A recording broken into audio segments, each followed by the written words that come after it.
നമ്മുടെ ജീവിതം ഇന്ന് ടെക്നോളജിയുടെ പാരമ്യതയിലാണ്. അതായത് പൊതുവിൽ കിടക്കയിൽ നിന്ന് ഫോണിലേക്ക്, വീട്ടിൽ നിന്ന് കാറിലേക്ക്, കാറിൽ നിന്ന് എലിവേറ്ററിലേക്ക്, ഓഫീസ് കസേരയിൽ മണിക്കൂറുകൾ, വീണ്ടും സോഫയിൽ ഇരിപ്പ്, കൂടാതെ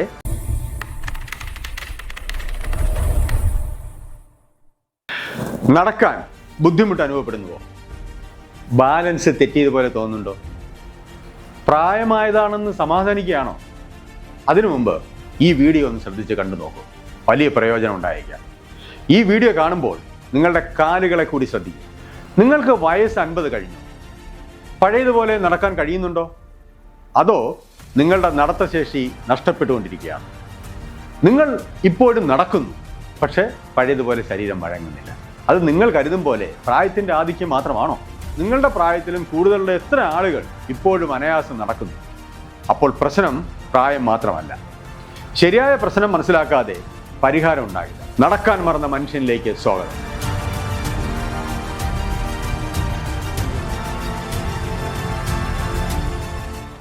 അതെ, നിങ്ങളുടെ ശരീരം നടക്കാൻ മറക്കുകയാണ്. ഈ വീഡിയോ നമ്മൾ എങ്ങനെയാണ് നമ്മളാക്കിയ 2 കാലിൽ നടക്കാനുള്ള കഴിവിനെ മറന്നതെന്നും അതിൽ നിന്ന് പുറത്തു വരാനുള്ള ഒരു തുലക്കവുമാണ്. ഈ അടുത്തായി ഒരു പുതിയ ലൈഫ് സ്റ്റൈൽ രോഗം കൂടി നമ്മുടെ ജീവിതത്തിലേക്ക് ശബ്ദമില്ലാതെ കടന്നു വരും. അത് വളരെ അപകടകരമായതാണ്. അതുകൊണ്ട് തന്നെ അതിൻ്റെ വ്യാപ്തിയും വലുതായിരിക്കും. നമ്മുടെ ജീവിതം ഇന്ന് ടെക്നോളജിയുടെ പാരമ്യതയിലാണ്.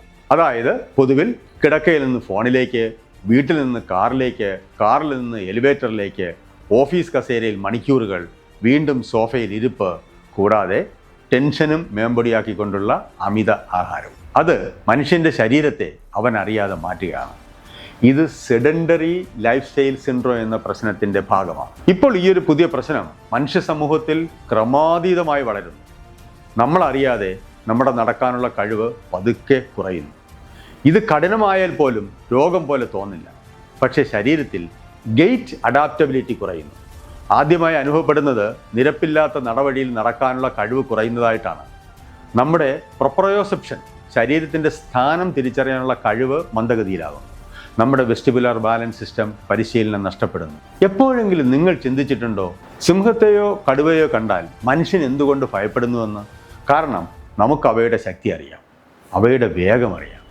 പക്ഷേ കടുവയുടെ കണ്ണിൽ മനുഷ്യൻ എങ്ങനെ കാണപ്പെടുന്നു? അവയ്ക്ക് നാം ഒരു ഭയപ്പെടുത്തുന്ന വിചിത്ര ജീവിയാണ്. കാരണം നമുക്ക് 2 കാലിൽ നേരെ നിൽക്കാനുള്ള കഴിവുണ്ട്, ഒരു പൊക്കമുള്ള ശരീരം. അതുകൊണ്ട് തന്നെ മനുഷ്യൻ പ്രകൃതിയിൽ വ്യത്യസ്തമായൊരു ജീവിയാണ്. 2 കാലിൽ നിൽക്കാനുള്ള ആ കഴിവ് തന്നെയാണ് മനുഷ്യനെ ഈ ഭൂമിയുടെ അധിപനാക്കിയത്. നമ്മുടെ 2 കാലിൽ നിൽക്കാനുള്ള കഴിവിൻ്റെ വ്യാപ്തി അറിയണമെങ്കിൽ ഒരു മനുഷ്യൻ്റെ പ്രതിമ അതേ ഭാരത്തിലും രൂപത്തിലും ഉയരത്തിലും ഉണ്ടാക്കി അതിൻ്റെ 2 കാലുകളിൽ നിർത്തി നോക്കൂ. അത് നിൽക്കില്ല. അത് ബോൾട്ട് ചെയ്യണം, അല്ലെങ്കിൽ കോൺക്രീറ്റിൽ ഉറപ്പിക്കണം.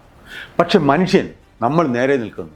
കാരണം നിൽക്കാനുള്ള നമ്മുടെ കഴിവ് ശരീരം ഗുരുത്വാകർഷണത്തോട് നിരന്തരം പൊരുതി നേടിയെടുത്തതാണ്. നമ്മുടെ ശരീരത്തിൽ ആൻറ്റി ഗ്രാവിറ്റി മസിൽസ് തുടർച്ചയായി പ്രവർത്തിച്ചു കൊണ്ടിരിക്കുന്നു. നമ്മളത് അറിയുന്നില്ല. കാരണം ബാല്യത്തിൽ തന്നെ നാം അതിൽ വിദഗ്ധരായി. നടക്കൽ എന്നത് കാലുകൾ നീക്കുന്നത് മാത്രമല്ല, പാദത്തിലെ ചെറിയ മസിലുകളിൽ നിന്ന് തുടകളിലേക്ക്, അവിടെ നിന്ന് പിറകിലെ വലിയ മസിലുകളിലേക്ക്, പുറകിൽ നിന്ന് കഴുത്തിലേക്ക്, അതോടൊപ്പം കൈകൾ മുന്നോട്ടും പിന്നോട്ടും ചലിക്കുന്നു. കണ്ണുകൾ മുന്നിലുള്ള സ്ഥലം സ്കാൻ ചെയ്യുന്നു. മസ്തിഷ്കം അതനുസരിച്ച് മസിലുകൾക്ക് സിഗ്നൽ നൽകുന്നു. ഓരോ ചുവടിലും ഈ കോർഡിനേഷൻ നിരന്തരം തുടരുന്നു. നടക്കുക എന്നത് ഒരു നിരന്തര പരിശീലനമാണ്. സർക്കസിലെ റോപ്പിൽ നടക്കുന്നവരെ കണ്ടിട്ടില്ലേ? നിരന്തരം പരിശീലനം തന്നെയാണത്. സാധാരണ നടത്തത്തിൻ്റെ മറ്റൊരു രൂപാന്തരം. ഇത് ന്യൂറോ മസ്കുലർ കോർഡിനേഷൻ സിസ്റ്റമാണ്. ഒരു മാൻകുഞ്ഞ് ജനിച്ച് കുറച്ച് മിനിറ്റിനുള്ളിൽ തന്നെ തനിയെ നിൽക്കും. പക്ഷെ മനുഷ്യക്കുഞ്ഞ് ഏകദേശം 1 വർഷം അല്ലെങ്കിൽ അതിലും കൂടുതൽ സമയമെടുക്കും. കാരണം 2 കാലിൽ നടക്കുന്നത് പ്രകൃതിയിലെ ഏറ്റവും സങ്കീർണമായ ബാലൻസ് സിസ്റ്റമാണ്. ഒരു കുഞ്ഞ് 100 കണക്കിന് പ്രാവശ്യം വീഴും.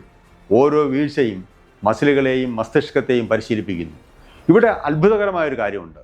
നമ്മൾ നടക്കുന്നത് കാലുകളുടെ ശക്തിയാൽ മാത്രമല്ല, 3 സിസ്റ്റങ്ങൾ ഒന്നിച്ച് പ്രവർത്തിക്കുമ്പോഴാണ് അത് സാധ്യമാകുന്നത്. 1 വെസ്റ്റിബുലാർ ബാലൻസ് സിസ്റ്റം, കാതിൻ്റെ ഉള്ളിൽ.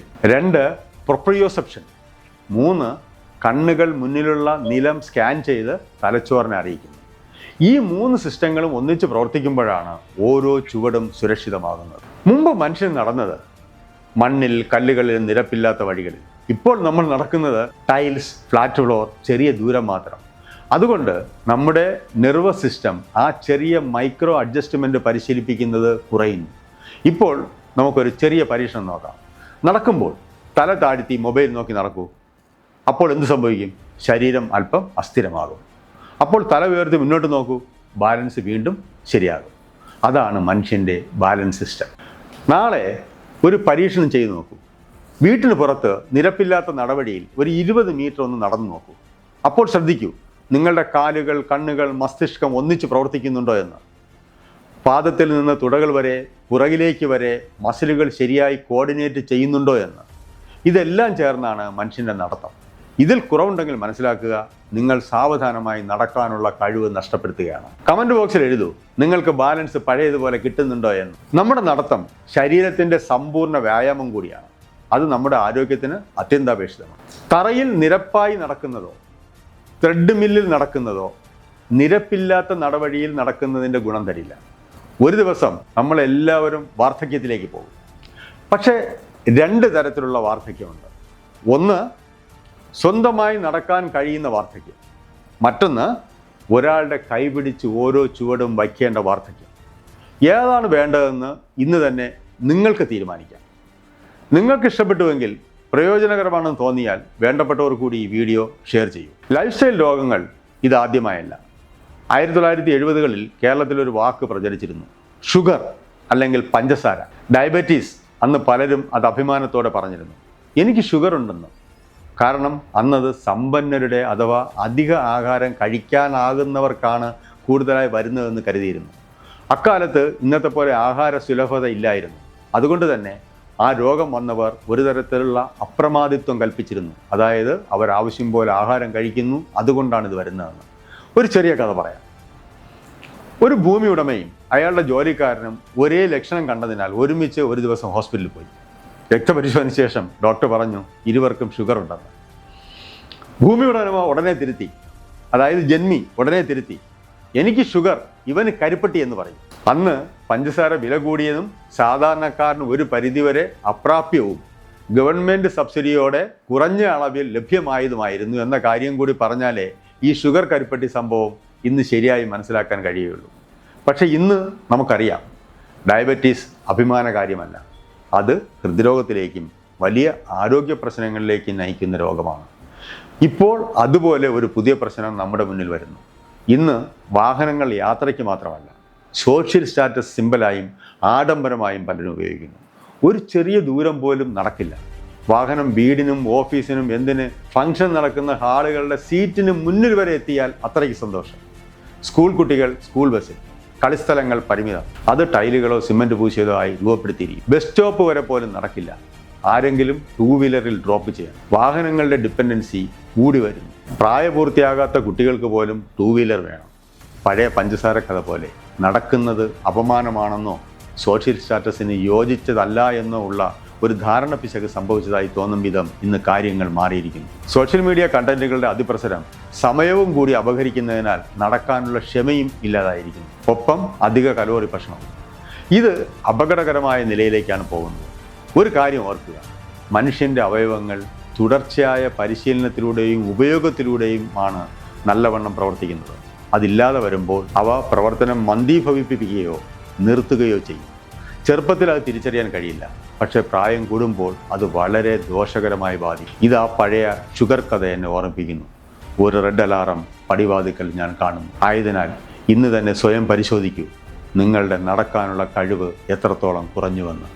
കുറഞ്ഞിട്ടുണ്ടെങ്കിൽ എല്ലാ മുൻകരുതലും എടുത്തുകൊണ്ട് ആവശ്യമെങ്കിൽ നിങ്ങളുടെ ഹെൽത്ത് എക്സ്പെർട്ടിൻ്റെ സഹായത്തോടെ മില്യൺ വർഷങ്ങളെടുത്ത് മനുഷ്യനെന്ന നമ്മൾ നേടിയെടുത്ത 2 കാലിൽ നിവർന്നു യാതൊരു ബാലൻസ് തെറ്റലും ഇല്ലാതെ നടക്കാനുള്ള ശേഷി തിരിച്ചു പിടിക്കുക. മനുഷ്യനെന്ന് വെച്ചാൽ 2 കാലിൽ നടക്കാനുള്ള ജീവി എന്ന. ഞാൻ പറഞ്ഞത് ശരിയാണോ എന്ന് നിങ്ങൾ തന്നെ പരിശോധിക്കൂ. നിങ്ങളുടെ അഭിപ്രായങ്ങൾ രേഖപ്പെടുത്തൂ. ഒപ്പം സ്ഥലപ്പേരും കൂടി എഴുതൂ. ഈ വീഡിയോ എവിടെ വരെ എത്തിയെന്നറിയാനും നമുക്ക് സംവദിക്കാനുമായി. Thank you.